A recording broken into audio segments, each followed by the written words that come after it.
Maseret Yoma, on va étudier le Hashem le Daf 4. On reprend 5 lignes avant la fin du Daf Yudbet à Moudbet. Tania. Abba Shaul Omer. La Gemara elle racontait comme quoi le Kohen Gadol ne s'endormait pas, on faisait attention qu'il ne s'endorme pas pendant toute la nuit de Yom Kippour. Et donc Abba Shaul Amar, Afak Vulin et Yosimkem, même aux autres endroits qui ne sont pas dans le Beth Amikdash, ils avaient le minag de ne pas dormir toute la nuit de Yom Kippour. Zecher l'Amikdash en souvenir de ce qu'ils font du minag qu'il y a dans le Beth Amikdash. Et là, seulement le problème il était, Shayu Chotim, c'est qu'il y avait des endroits où à cause de ça, ils arrivaient à faire des fautes pendant cette nuit-là, parce qu'au lieu de pendant cette nuit-là, d'étudier la Torah ou de faire des mitzvot ou des tfilot, ils en arrivaient, du fait qu'ils étaient réveillés toute la nuit, à faire des avérotes entre les hommes et les femmes. Amar Abaye il dit Veitema Rav Nachman bar Yitzchak Tirguma Neardea. Il faut expliquer, il faut dire que ces endroits-là c'était Neardea. De Amar Lehu, de Amar Le Eliyahu, le Rav Yehuda Achoua de Rav Salah Hassida, comme ce qu'il a dit Eliyahu à Rav Yehuda, le frère de Rav Salah Hassida. Amri tout le monde demande, tout le monde dit tout le temps, Amay Loate Mashiach, pourquoi Mashiach ne vient pas? Ou pourtant aujourd'hui c'est le jour de Yom Kippour, et pendant ce jour Kadosh de Yom Kippour, combien de jeunes filles ont eu des rapports interdits pendant ce jour Kadosh de Yom Kippour. Donc voilà pourquoi le Mashiach ne vient pas. Amarle, Rav Yehuda il a dit à Eliyahu Hanavi, Akadosh Baruch Hu Mayamar. Qu'est-ce qu'il dit à Akadosh Baruch Hu à ce sujet-là? Amarle, il lui a dit Eliyahu que Akadosh Baruch Hu il est Melamed Zchut. Il juge le clan d'Israël du bon côté en disant la Petach Hatatrovet que la faute, le Yetzer Hara est tapis à la porte de la personne et essaye de le faire trébucher. Le Satan Mayamar, et le Satan qu'est-ce qu'il lui dit dessus? Est-ce que c'est sûr, en quelque sorte, c'est sûr que le Satan il profite de l'occasion pour dire des mauvaises choses sur le clan d'Israël? Amarle il lui a dit Eliyahu Hanavi, non, le Satan, Beyoma de Kippouré, Letle Reshuta la Stouné, pendant le jour de Yom Kippour, le Satan n'a pas l'autorisation d'accuser le clan d'Israël. Mima, et nous on sait que pendant le jour de Yom Kippour, le Satan n'a pas l'autorisation. Rabbi Bachama, il dit Ha-Satan, Begimatria, Tlatmea, Beshitin Varba Ave. Le mot Ha-Satan, avec le He du début, c'est une gematria de 364. 364, et donc ça veut dire, d'ici on voit, pendant 364 jours de l'année, le Satan il a l'autorisation d'accuser le clan d'Israël, mais il y aura des Kippoura, mais pendant un jour, qui est le jour de Yom Kippour, il n'y a pas l'autorisation d'accuser, parce que dans une année, il y a 365 jours, et le Satan c'est comme à 364, parce que il y a un jour dans l'année, qui est le jour de Yom Kippour, qu'il ne peut pas travailler ce jour. Là, une fois que les Mishnayot ils ont terminé de nous dire ce qui se passait avec la préparation, les préparatifs de la Avoda de Yom Kippour, maintenant on commence à parler de la Avoda elle-même de Yom Kippour. Pendant tous les jours, on enlevait les cendres sur le Mizbeach de Kriyat HaGever, au moment où le jour se levait, ou au Samuchlo, ou bien proche de cette heure-là, ou bien un peu avant, ou bien un peu après. C'est à peu près à ce moment-là qu'on enlevait les cendres des corbanotes du jour d'avant de sur le Mizbeach. Ou bien Yom Kippourim, le jour de Yom Kippour, le Kohen Gadol, il enlevait les cendres de sur le Mizbeach, mais Chatzot, déjà depuis Chatzot Alayla, le milieu de la nuit, déjà le Kohen Gadol, il débarrasser les cendres de sur le Mizbeach. Ou Régalim, et pendant les fêtes, les Régalim, ils ont enlevé les cendres sur le Mizbeach, mais à Shmura, à Rishona, dès déjà la première partie de la nuit,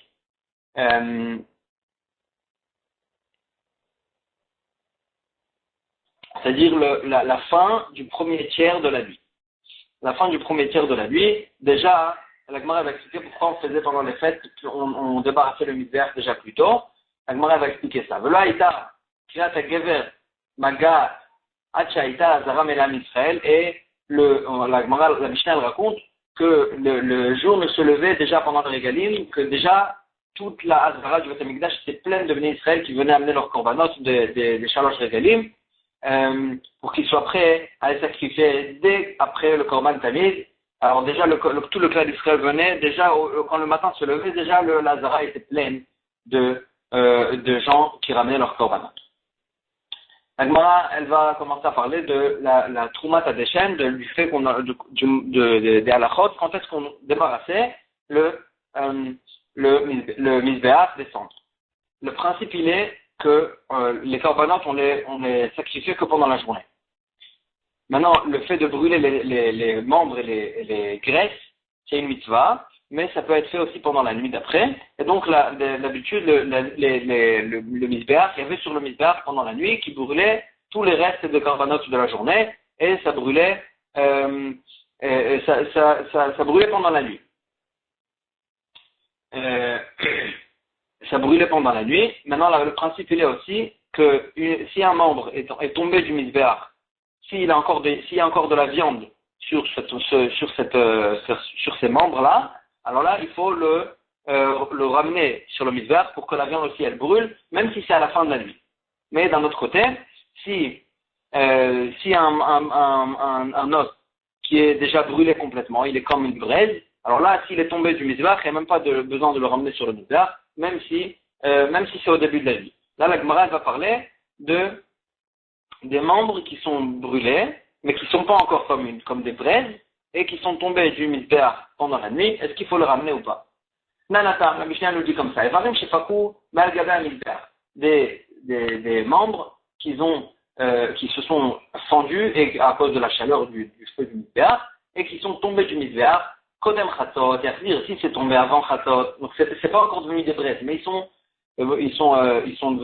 endurcis et ils sont tombés du misbéach. Alors là, ça dépend. Kodem chatot, c'est-à-dire s'ils sont tombés du misbéach avant la moitié de la nuit chatot, il faudra le remettre sur le misbéach. Et puis si on doit le remettre sur le misbéach, ça veut dire qu'ils n'ont pas terminé leur mitzvah. Ou Moalim Bahem est une personne qui en profite. Il a un statut d'une personne qui profane en fait des kodashim, et il doit ramener un korban meïla. L'achar chatot, mais si c'est tombé après chatot, après le minuit, il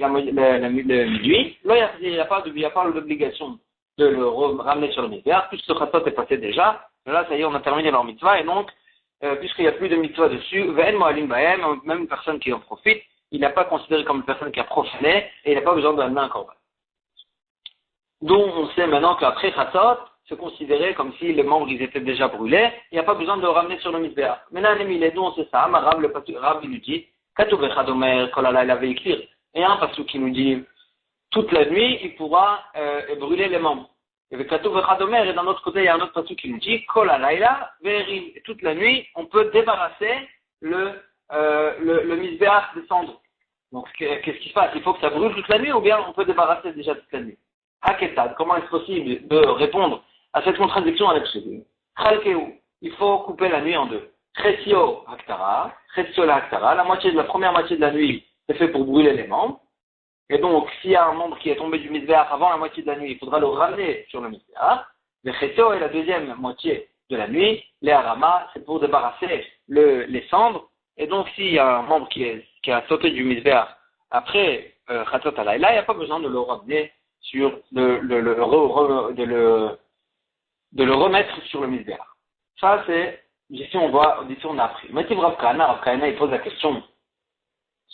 Bechol yom tormim et misbéach, bekriyat hagerer. On a vu dans notre Mishnah, tous les jours, le matin, on débarrassait le misbéach. Au samuchlo, banim lefena, banim lacharav, ou bien proche de ce moment-là où il y a Abdul Shachar, ou bien un peu avant, ou bien un peu après. Ou bien Yom Kippourim, le jour de Yom Kippour, Mechatzot, on débarrassait le misbéach dès la moitié de la nuit, ou Regalim, mais à Shmura Rishona, et dans la charge Regalim, on les débarrassait déjà à la fin du premier tiers de la nuit. Et donc, V'isal Kadata, si tu me dis, comme ce que toi tu as appris des psukim avant, mais Chatzot de Horaïtaï, que la halakha de Chatzot c'est mis de Horaïta, que c'est jusqu'à Chatzot que ça doit brûler et après on peut débarrasser, et Chemikadmina, comment pendant les charges Regalim, déjà à la fin du premier tiers de la nuit qui est avant Chatzot, comment tu peux débarrasser déjà les cendres? Pourtant, il faut continuer à brûler.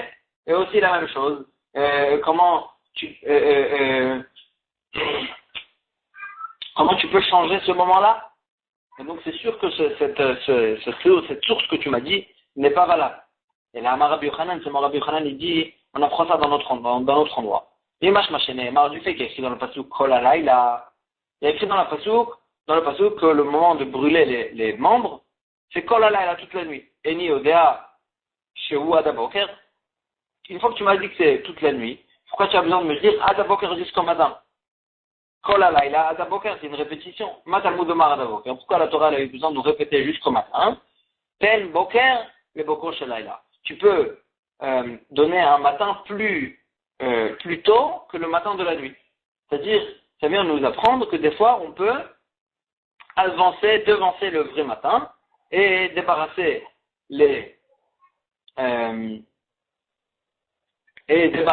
le misbéach déjà avant Alot HaShachar. Et le cas, c'est pour ça que puisque Minatora, il n'y a pas de moment fixe pour débarrasser les membres, et qu'on peut faire un matin qui est avant le véritable matin, mais il n'y a pas de moment fixe. Alors là, c'est pour ça qu'à chaque fois, Khamim, ils ont fait selon le besoin. Tous les jours, Tormim etam misbeach, Bekirat HaGevor, Samoch lo ben milach, ben milachanav, ben milach harav. C'est bien. Tous les jours, qu'il n'y avait pas beaucoup de korbanot le lendemain. Alors là, on pouvait se suffire de débarrasser le misbeach qu'au matin, à l'autre shachar, un peu avant ou un peu après, selon le besoin, mais parce qu'il y a assez de temps pour s'occuper de tous les korbanot du lendemain, du fait que le lendemain, d'un jour simple, d'un jour habituel, il n'y a pas spécialement beaucoup de korbanot. D'ailleurs, ma kippourim, des ikarpukshat de Kohen Gadol, alors que pendant Yom Kippour, que le Kohen Gadol, à cause du fait qu'il doit faire toute la avoda de Yom Kippour et qu'il est aussi à jeun, alors là, le Kohen Gadol, il avait une koucha, il était faible, on ne pouvait pas lui demander de faire tous les korbanot tellement vite, il doit avoir du temps de se reposer entre les uns et les autres. Et donc, comme dit l'Admechat, déjà depuis Khatot, il débarrassait le misbeach pour que dès que le matin il se lève, il peut commencer à faire la avoda de Yom Kippour et qu'il ait assez de temps pour faire tranquillement la avoda de Yom Kippour.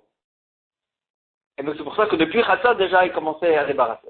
Ou Barigalim, des fichiers israéliens, des fichiers korbanot. On savait pendant les fêtes qu'il y avait tellement beaucoup de venus israéliens qui ramenaient tellement de korbanot. Avdinan Mashmora Rishona, déjà il débarrassait le misbeach, descendre dès la fin du premier tiers de la nuit. Kedektanet Tahama, comme sur la Mishnah elle-même, elle nous dit, Loaïta Kriat HaGever Magat, le jour ne se levait pas encore, Azara Melam Israël, que déjà la Azara était pleine de venus Israël qui ramenaient le korbanot. Donc ça veut dire que Bémet, il y avait beaucoup de travail sur le misbeach, et donc il fallait débarrasser le misbeach le plus tôt possible pour permettre à tous les Bnei Israël de se préparer avec leur korbanot. Maï Kriyat HaGever, on a vu dans la Mishnah, quand le matin il se lève, ça s'appelle Kriyat HaGever, le moment où appelle le Gever. Ça veut dire quoi le Gever? Rav Amar Likra Gavra. C'est quoi qui appelait? C'est véritablement un homme qui était responsable au Beth Amikdash de proclamer qu'il est arrivé le moment de la Avoda. Rabbi Shila Amar, alors que Rabbi Shila a dit Krat Arnegola, c'est le moment où le coq pousse son cri que le matin est arrivé, et c'est ça à Gever.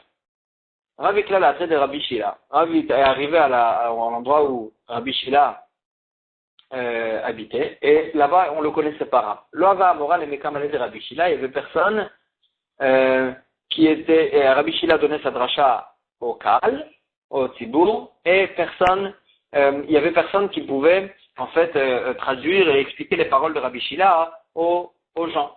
Comme Rav allait, Rav il s'est mis à côté de lui pour lui-même être le traducteur de Rabbi Shila. Et alors que Rabbi Shila ne savait pas qui est-ce que c'était.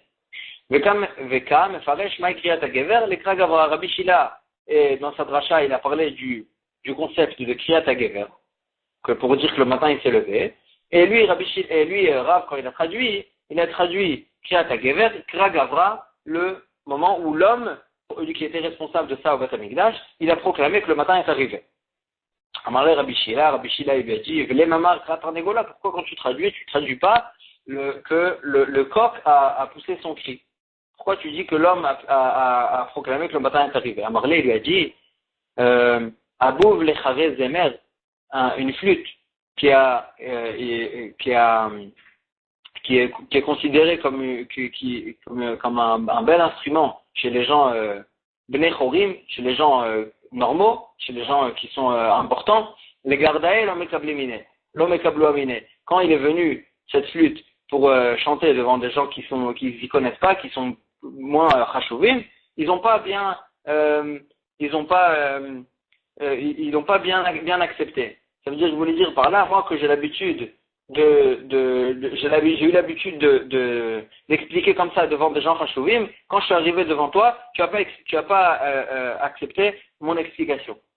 Et pourquoi il a dit ça? Devant qui il a expliqué comme ça? Qui a quand même allé de Rabbi Chia. Quand j'étais à côté de Rabbi Chia pour le servir, et j'ai expliqué que c'est quoi Kriyat HaGever, c'était le moment où l'homme qui était responsable de Tamikdash de ça a proclamé, voilà avoir l'idée. Et lui, Rabbi Chia, il m'a rien dit. Il n'a pas repoussé cette explication. Et toi, tu me dis, tu acceptes pas mon explication et tu me dis, tu as qu'à dire que c'est le coq qui pousse son cri.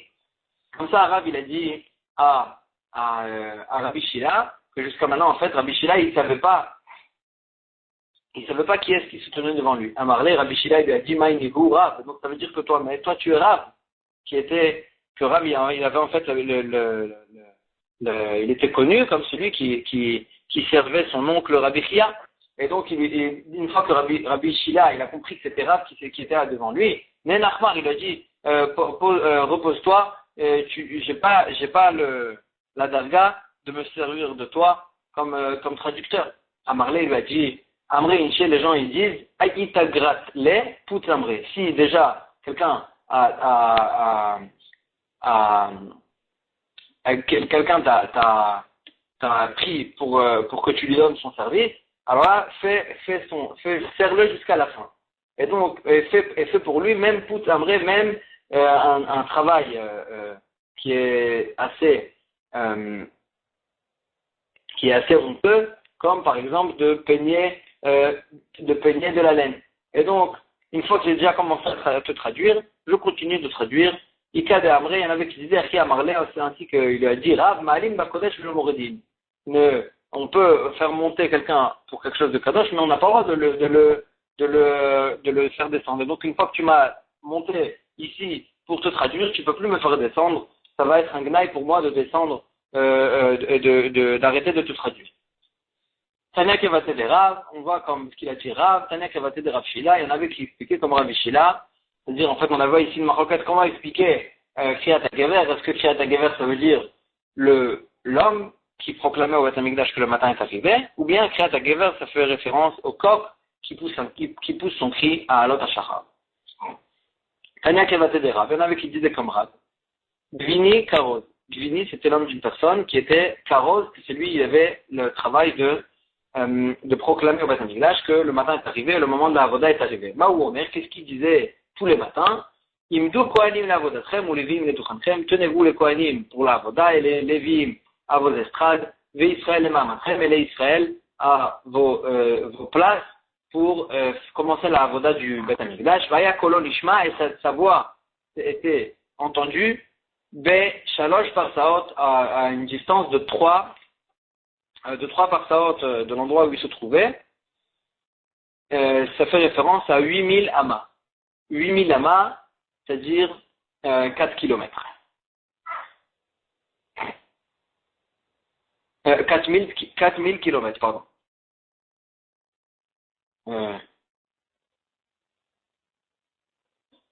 Non, 4 km et demi. 4 km et quelques. Maaseh l'Agrippa Samelech Shayaba Baderech, il y a une histoire aussi avec Agrippa Samelech qui était en chemin, Veshama Kolo, il a entendu la voix de Luvini en question, Veshalosh Parsaot, à une distance de 3 Parsaot, ou Kshiva Lebeto, quand il est arrivé chez lui à la maison, Shiger lo Matanot, tellement il était impressionné, il lui a envoyé des cadeaux. Va'afal Pichen, et bien que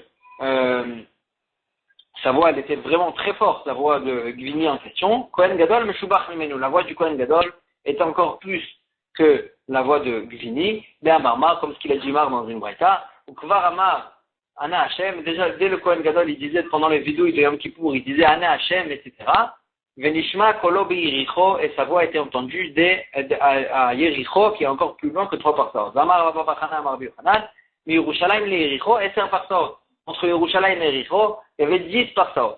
Et donc ça veut dire sa voix, elle allait beaucoup plus loin que la voix de Gvini. Bien que le Kohen Gadol lui-même il était faible pendant le jeûne de Yom Kippour, alors que le Gvini en question, il n'y avait pas de Khulsha, il n'était pas en somme, il n'était pas à jeun tous les jours. Et en plus aussi, Achai Mama Vatam Lena, le Kohen Gadol, il disait son vidéo de Yom Kippour pendant le jour, et là-bas c'était pendant la nuit. Pendant la nuit, que Gvini il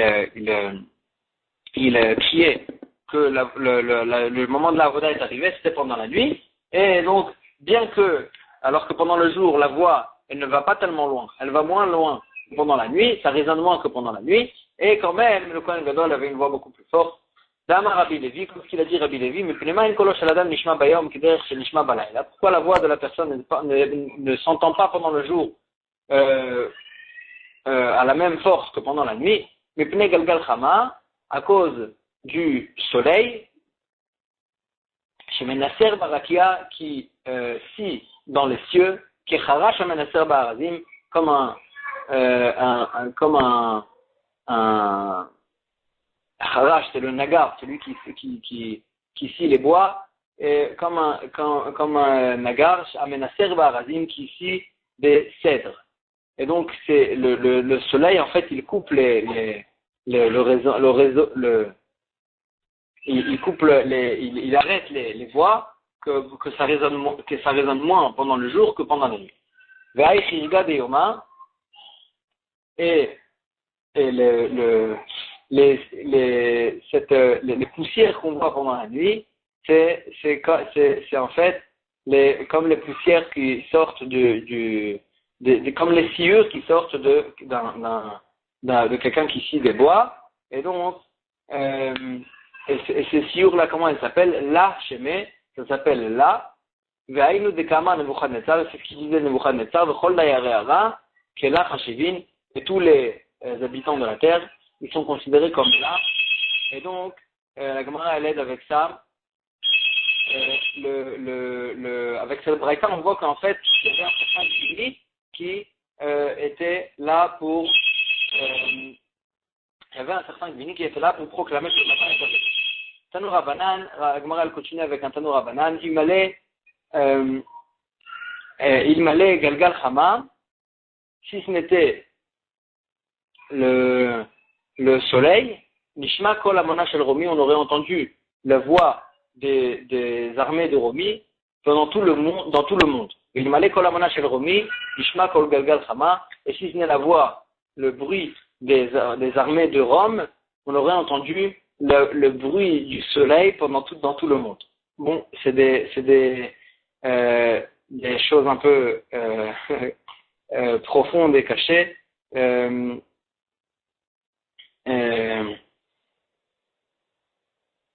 Le Marsha, il explique ces choses-là par des méchanim, etc. Et on va continuer un peu. Tanour Abanan, Chachamim nous enseigne, Shalosh Kolot Olchim Misach Haolam Ve'atzafo. Il y a 3 voix qui font bruit, qui sont entendues dans tout le monde. Ve'elouen, les voici, Kol Galgal Chama, le bruit du soleil qui scie les cieux, comme ce qu'on a dit. Ve'kol Amona Shel Romi, le bruit des armées de Romi. Ve'kol Neshama, Ve'shah Shiotet Minagu. Et la bruit de la Neshama quand elle sort du corps de la personne, quand la personne il meurt, Ve'esh Amrim, Afleda, même le bruit aussi de la naissance de la personne. Ve'esh Amrim, il y en avait qui disaient, Ridia, la bruit de Ridia, c'était le malach qui est responsable d'abreuver la terre. Et donc au moment où il crie, où il dit où il dit à la pluie de tomber pour abreuver la terre, ce bruit-là va être entendu dans tout le monde. Baou Rabbanan Rachmé Aneshama, et Chachamim, ils ont demandé à Hachem que le bruit de la Neshama que d'annuler le bruit de la Neshama qui sort du corps, c'est comme ce qu'on a dit que normalement c'est un bruit qui a été entendu dans tout le monde, ou Batloua, ils ont réussi à annuler ce bruit-là ils ont réussi à annuler ce bruit-là, et donc là, la Gemara s'arrête ici pour les bruits les bruits spéciaux comme ça qui sont entendus dans tout le monde. Et donc, en fait, avec ça, on a terminé la preuve qu'on avait ramenée à la vie de Rav, que Kriyat HaGever, c'était vraiment une personne qui proclamait le fait que le matin est arrivé pour commencer la Avoda, et la Gemara, elle va continuer après pour amener une preuve pour Rabbi Shila, comme quoi Kriyat HaGever, c'est en fait le coq, mais on va s'arrêter ici pour aujourd'hui. Chazak U'Baruch.